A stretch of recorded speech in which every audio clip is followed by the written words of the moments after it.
ከሰብአዊነት ጎዳና ወጥተው በቃ እንደዚህ ትከሻችን ላይ ቆመው እስክስታ ይወርዳሉ እያስብ ያለቅ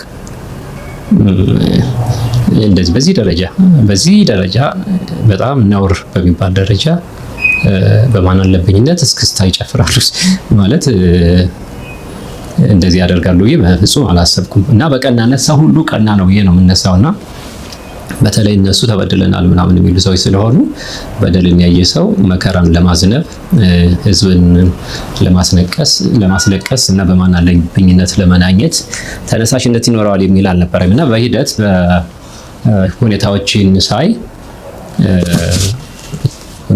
ሳይ እየተበላሹ እንደሆነ ገባኝ።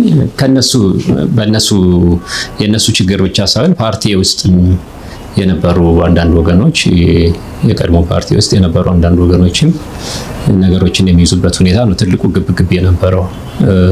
እና መጀመሪያ ላይ ተስፋ ነበር፣ ይሄ ነገር ይፈጠራል ብዬ አላሰብኩም ነበር። አሁን ያለንበትን ሁኔታ ታውቀዋለህ። ኢትዮጵያ በአንድ ሰው ትከሻ የምትጎተት ሀገር አይደለችም። በአንድ ሰው ትከሻ አይደለም፣ በአንድ ፓርቲ ትከሻም የምትመራ ሀገር አይደለችም። ኢትዮጵያ ሁላችንም ተረባርበን ራሱ ቀንበሩን ብንስባው በደንብ የሚያዳግቱ በደንብ የሚያስጨንቁ የሚያስመጡ ጥያቄዎች ያሉባት ሀገር ነች። እና አሁን ያለው ሁኔታ ሁሉንም በአንድ ሰው ጉልበት፣ ሁሉንም በአንድ ሰው አንደበት፣ ሁሉንም በአንድ ሰው አይምሮ ተጨፍልቆ የሚመራበት ሀገር ነው። ይሄ በታሪካችን አይ ቲንክ ቢያንስ በጣም ከሚያሳዝነው በጣም ከወደቅንበት ዘመን አንዱ ነው ብዬ እወስዳለሁ። እና ሰው በማይከበርበት የሰው ሉዓላዊነት ቦታ ባጣበት ሁኔታ ሌላው ነገር ሁሉ ትርጉም የለውም። ከተረት ተረት የሚቀል ነገር የሚያንስ ነገር ነውና አሁን ያለው ጥቅል ሁኔታ ስላልከኝ ነው። መጀመሪያ ላይ ተስፋ ሙላት ነበር። እኔም በዛ ሂደት ውስጥ ኢቭን አብሬኛው ተሳታፊ ነበርኩኝ። ብዙ አልነበረም፣ ግን ህይወቴን ራሱ በዛ ሂደት ውስጥ ለኢትዮጵያ እጅ ለእጅ ተያይዘን ብንሰራ ህይወቴን ራሱ ብሰጥ በዛ ሂደት ውስጥ ደስ ይለኝ ነበር።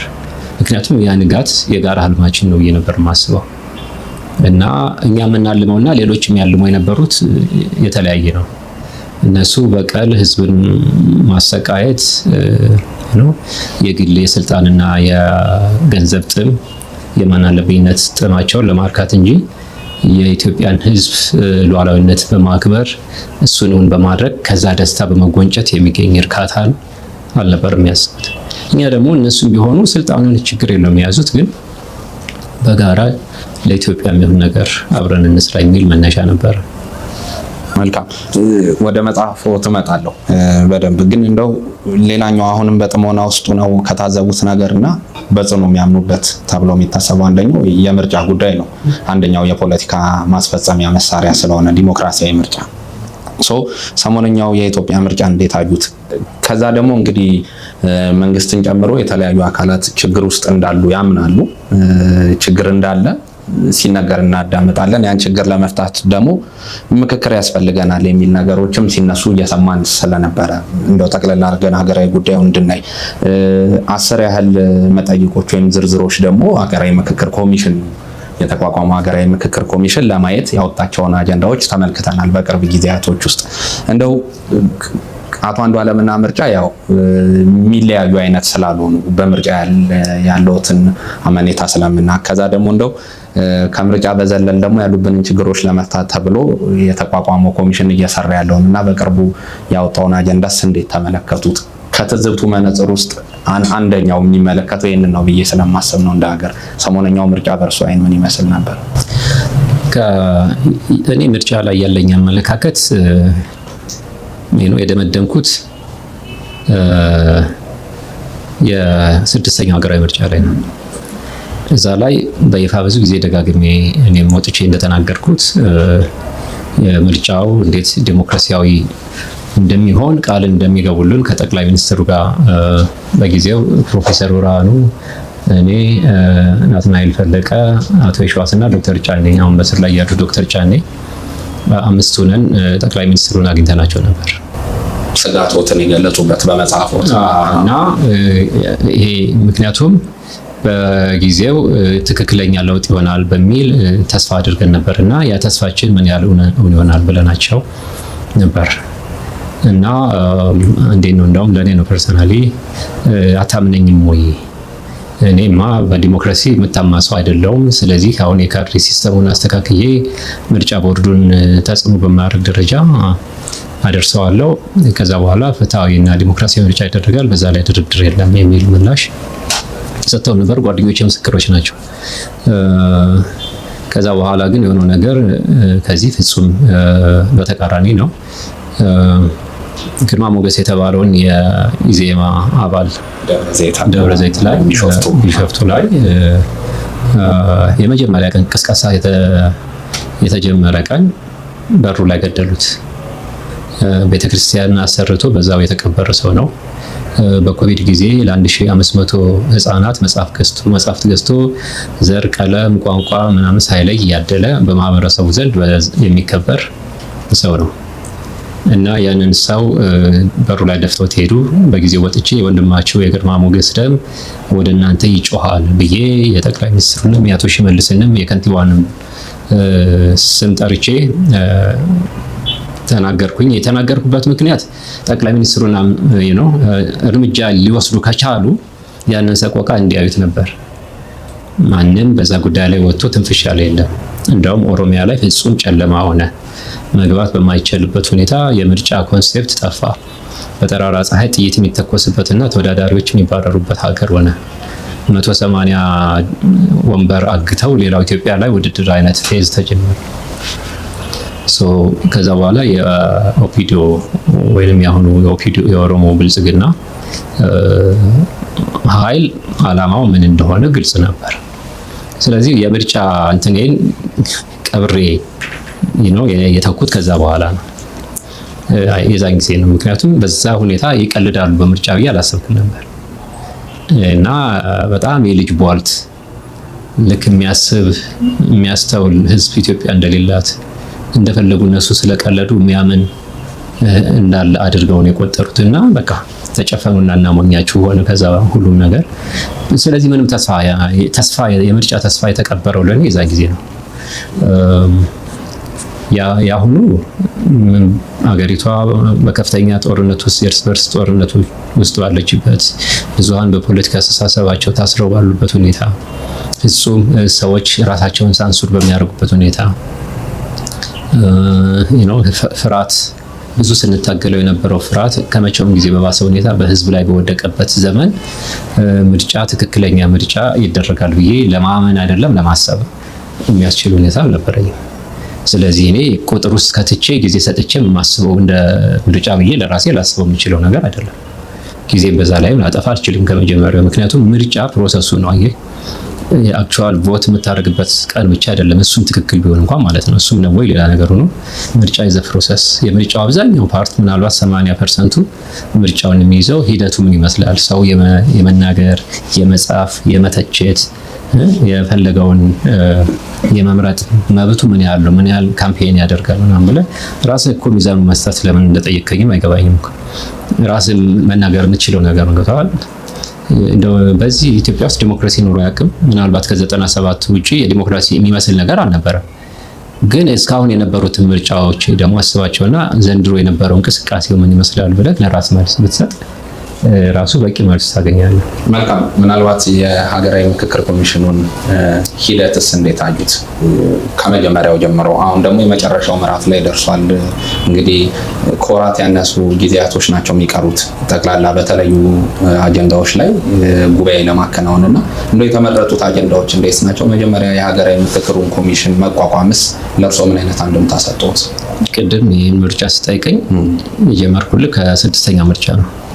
ይህንን ስጠይቀኝ የሚጀምርልህ የምርጫ ይሄ ኮሚሽኑ ሲቋቋም የነበረውን ሁኔታ ወይንም ዋናው አጀማመሩ ጥስሱ ምን ይመስላል የሚለው ላይ ነው ነገር የሚቋጨው። በሀሳብ ደረጃ ይህ የሚነሱ ሀሳቦች ትልልቅ ናቸው። ግን እነዛ ትልልቅ ሀሳቦች የእውነትም ትልልቅ የሚኖሩት የሁሉም ሰው ተሳትፎ፣ የሁሉም ሰው ድጋፍ፣ የሁሉም ሰው መተማመን ሲኖር ነው። ቅድም እያለሁ በአንድ ሰው ትከሻ ኢትዮጵያ አትጎተትም። በአንድ ፓርቲ ካድሬም ስብስብ ሀገር ሊለማ ሆነም ዘመን በጥሩ ሁኔታ ሊሻገር አይችልም እና ኢትዮጵያ የብዙሃን ሀገር የብዙሃን እናት ነች። የብዙሃን እናት ብቻ ሳትሆን የብዙሃን አስተሳሰቦች መናኸሪያ ምድር ነች። ስለዚህ እነዛን የሚያቻችል ገና ከጥንስሱ እነዛን አቻችሎ የሚሄድ ሂደት ሲኖር ሁላችንም ከባዱ ስራ እሱ ነው። ይሄ ሀሳቦችን አቻችሎ መሄድ ከባድ ነው። በጣም ብርቱ አዋላጅ እጆችን ይጠይቃል። በጣም አስተዋዮችን ይጠይቃል። አርቆ አሳቢዎችን ይጠይቃል እና ያንን ለመቻል የተዘጋጀ ሊደርሺፕ ይጠይቃል። ስለዚህ ብዙ ጊዜ ይሄ ነገር ስለማይችሉ ተቋራጭ መንገድ ይፈልጉና ሁሉን ነገር ከገዢው ፓርቲ ጋር ተቋጥሮ ገዢው ፓርቲ የሚዘውረው ይሆናል። የዛን ጊዜ ገዢው ፓርቲ በእንደዚህ አይነት ትልቅ ሂደት ውስጥ ራሱ ፈንጠር ብሎ ቁጭ ብሎ እንደ ሌሎች ፓርቲዎች የሚዳኝ የሚተች ሆኖ ነው እንጂ መቅረብ ያለበት ከላይ ራሱ ይሄ ያው የኢትዮጵያ ምርጫ ላይ እንደምታየው ተመራጭና አስመራጭ አይነት ነገር የምትሆንበት አይነት ነገር ነው የሚሆነው እና ጥንስሱ ላይ የተበላሸ ነገር ስለሆነ እኔ ከዛ በኋላ ብዙ ኢንተረስት በዚህ ጉዳይም ላይ ለፌዝ ብዙ ኢንተረስት የለኝም። ከመጀመሪያው ግን አምነህ ተማምነህ በደንብ ተከራክረህ ተጨቃጭቀን ተደባድበን ቢሆን እንዳንድ ሀገር ሰው በርህን ዘግተህ የፈጀውን ያህል ፈጅቶ ተመካክረህ የምትሄድበትም ለዛ ለመሞትም ግድ የለኝም። ምክንያቱም ሁላችንንም አንድ ላይ ያሻግረናል እና በዛ ሂደት ውስጥ እንደምታውቀው መጀመሪያ ላይ የገዢው ፓርቲ ፈርጣማ እጆች ከጀርባ ነበሩ፣ አሁንም አሉ። ስለዚህ ሰዎቹ እዛ ውስጥ ያሉ ሰዎች በጣም ማከብራቸው፣ በጣም ማደንቃቸው፣ የምወዳቸው እንደ ግለሰብ ብዙ ሰዎች አሉበት። የመጽሐፎት ላይ ግባት የሆኑ ሰዎች ይችላሉ።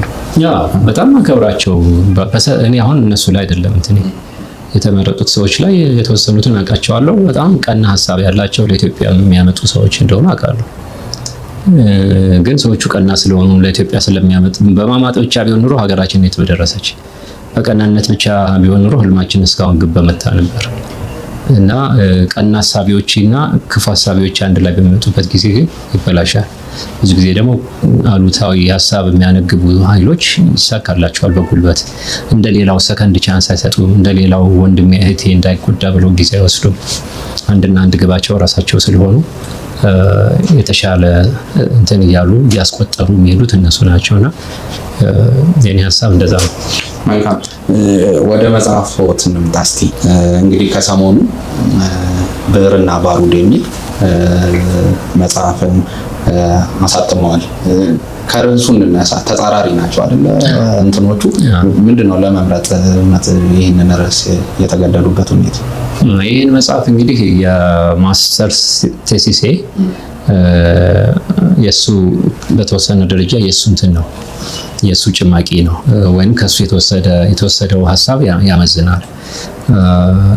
ማስተርሴን የሰራሁት በኮምፓራቲቭ ፖለቲክስ ነው እና እዛ ላይ ቫዮለንስ እና ኖን ቫዮለንስ የኃይልና የሰላማዊ አመጽ በኢትዮጵያ የሚል የ1966 እና የ2010ን ሁኔታ የሚያወዳድር የሚቃኝ ነው እና ያንን ስመልሰው ያው ብዕር የሚለው ኖን ቫዮለንስን ወይንም ሰላማዊ ትግልን ምንድነው ደግሞ እንደ ባሩድ ወይንም the pain and the gunpowder ነው የሚለው።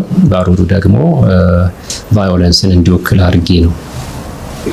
አይ ቲንክ ያው በተወሰነ ደረጃ ከሰላማዊ ትግል ጋር ያለኝ ቁርኝት ይታወቃል። ለዛ እኔ የሰላማዊ ትግልን እንደ የሃይማኖት ያህል ነው የምከተለው። ስለዚህ ዝም ብሎ ጭፍን የሃይማኖት እንደው ሃይማኖተኛነት ምናምን ሳይሆን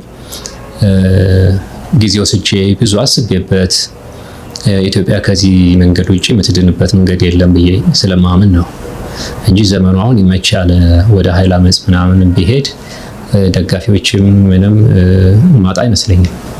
ያው የኃይል አመጽ ደግሞ ወይንም በአፈሙዝ የመከራከር ባህል ደግሞ የኢትዮጵያ ፖለቲካ ባህል ውስጥ ስር የሰደደ የገነገነ ባህል ነው እና ሁላችንም በዛ ተገምደን ያደግነው እና ግን ከዛ ግማድ ለመውጣት ሞክሬያለሁ። ከንባብም ጊዜ ወስዶ ከማሰብም የኢትዮጵያን አጠቃላይ ሁኔታ ከመረዳትም መውጫው መንገድ ይሄ ነው የሚል ለአመታት አብሮኝ የዘለቀ አስተሳሰብ አለኝ። በዛ ላይ ነው ጥናቴ ያጠነጥን የነበረው። ስለዚህ ይሄኛውም መጽሐፌም በዚህ ጉዳይ ላይ ነው። ደፍረን አልገባንበትም። አይ ቲንክ ሁሉም ነገር የሚጀምረው ከሀሳብ አይደል? ትግልም የመሳሪያን በለው የሰላማዊ ትግልም በለው ከሀሳብ ነው የሚጀምረው። ስለዚህ ሀሳብህን አደራጅተህ መከራከር አለብህ እና እኔ አንዳንድ ወገኖች እስካሁን የተጠፋ የሰራ ነው ለሚሉትም ዝም ብዬ አልነበረም። እዛስ ላይብረሪ ቁጭ ብዬ ብዙዎቹ ያነበብኳቸውን መጽሐፍት ያላነበብኳቸውንም የዚህ ሀገር መውጫ መንገድ ምን ይሆን የሚለውን ነገር ጊዜ ወስጄ ለማሰብ እድል ሰጥቶኛል እና የዛን ሀሳብ ጭማቂ ነው ለማቅረብ የሞከርኩት። መልካም እንግዲህ መጽሐፎት ዳጎስ ያለ ነው። ከ500 በላይ ገጾች ያሉት መጽሐፍ ነው። በርከት ያሉ ሀሳቦችን አንስቷል። የፖለቲካ ህመም፣ የሀገሪቱ የፖለቲካ ህመም ትኩሳቷ፣ ከዛ ደግሞ አጠቃላይ የኢትዮጵያ የፖለቲካ ባህል አዙሪት ውስጥ የተዘፈቀበትን ሂደት በደንብ ቅድም እንዳሉት ማነጻጸሪያ ሂደቶችን አቅርበዋልና እንመጣለን በነጥብ በነጥብ። ግን በመጽሐፉ ካነሷቸው አንኳር ነጥቦች አንደኛው የአማራ ብሔርተኝነትን የሚመለከት ነው። በተለይ የአማራ ብሔርተኝነት እቶን እሳት ነው የሚሉት፣ ልጆቹን በልቷል እየበላም ነው ሲሉ ይገልጻሉ። አንድ ቦታ ላይ በመጽሐፎች ላይ በሶ እይታ እንደው የአማራ ብሔርተኝነት ምን አይነት መልክ አለው? አሁን ካለው ክልል ውስጥ ካለው የፖለቲካ አለመረጋጋት ጋር አዳምረው እንዴትስ ይመለከቱታል? እንደው የመጽሐፎትን እችን ነጥብ ብናሰፋት። የአማራ ብሔርተኝነት ብቻውን ተነጥሎ የሚታይ አይደለም ነው። ብሔርተኝነት ያው የኢትዮጵያ ከ60ዎቹ ጀምሮ የተማሪዎች ትግል ያነሳቸው 3 አጀንዳዎች መሬት ላራሹ፣ የብሔር ጥያቄና የዲሞክራሲ ጥያቄ ናቸው። በእኔ እይታ እነዛ ነገሮች አልተመለሱም። መነሻው ላይ የአማራ የብሔርተኝነት ጥያቄ አልነበረም። በኋላ ላይ እየዋለ እያደር የዘውጌ ኃይል ሞር አሁን 60ዎች ውስጥ በምትሄድበት ጊዜ ለምሳሌ የመይሶንን የአፓን ብዙዎች ውስጥ ታያቸው የሀገራዊ አስተሳሰብ አራማጆች ነበሩ ብዙዎቹ ፓርቲዎች። በዛ ሂደት ውስጥ ገና እየተፈጠሩ የነበሩት ኦነግና ቲፒኤልኤፍ ነበሩ የብሔር። በኋላ ያው ደርግ መስከረም ላይ 67 አካባቢ ሁሉ ነገር ሲዘጋጋ የብሔር ፓርቲዎች ወደ 17 ያህል በየአካባቢው ተፈጠሩ። በዛ ሂደት ውስጥ በአማራ ስም የተደራጀ ፓርቲ አልነበረም። ግን እነዚህ በእንትን ውስጥ የነበሩት በብሔርተኝነት መንገድ የሄዱት ወገኖች ቅድም እንዳልኩት ወደ ስልጣን ሲመጡ መጀመሪያ ኢፒአርዲኤፍ አሁን ደግሞ ኦፒዲዮ ወደ ስልጣን ሲመጡ የአማራ ብሔር ብለው ወይም ኤሊቱንም ለማጥቃት የሄዱበት መንገድ እንዳለ ግልጽ ነው። ስለዚህ እሱን ለመከላከል አይ ቲንክ የብሔርተኞቹ ራሳቸው ዲፋይን ቢያደርጉት ጥሩ ነው። ለነገሩ ዲፋይን አላደረግም፣ ግን የኔን ግንዛቤ ስለጠየቀኝ ከዛ በኋላ ራስን የመከላከል ውስጥ እንደተገባ እረዳለሁ። እኔ መንገዱ ነው እንጂ ለምን ብሔራችን እንከላከላለን የሚሉ ሰዎች ተነሱ የሚለው ላይ ተቃውሞ የለኝም። ማንም ሰው በመሰለው መንገድ ሊደራጅ ይችላል። ግን ለምሳሌ ትግሬው ለትግሬ ብቻውን ታግሎ፣ አማራው ለአማራ ብቻውን ታግሎ፣ ኦሮሞው ለኦሮሞ ብቻውን ታግሎ አንድ የሚያደርገን ሀገር ይኖረናል ወይ? በትክክልስ ፍትህ ላይ፣ በትክክልስ እውነት ላይ፣ በትክክልስ ደግሞ ሰላምና ዲሞክራሲ ማምጣት ይቻላል ወይ? ገብቷል? እሱ የሚለው ነገር ያሳስበኛል። ኮዝ የለውም አላልኩም። ግን ለምሳሌ ያንን ሀረግ ያነሳሁት ለምሳሌ ማናቸው በጊዜው አምባቸውና ዶክተር አምባቸውና ሌሎች እንዴት እንደተበሉ እናውቃለን። አይ ቲንክ ከዛ በኋላ አይ ቲንክ ኦፒዲዮም ብቻውን ገዝፎ መውጣት የቻለው ከዛ በኋላ ይመስለኛል።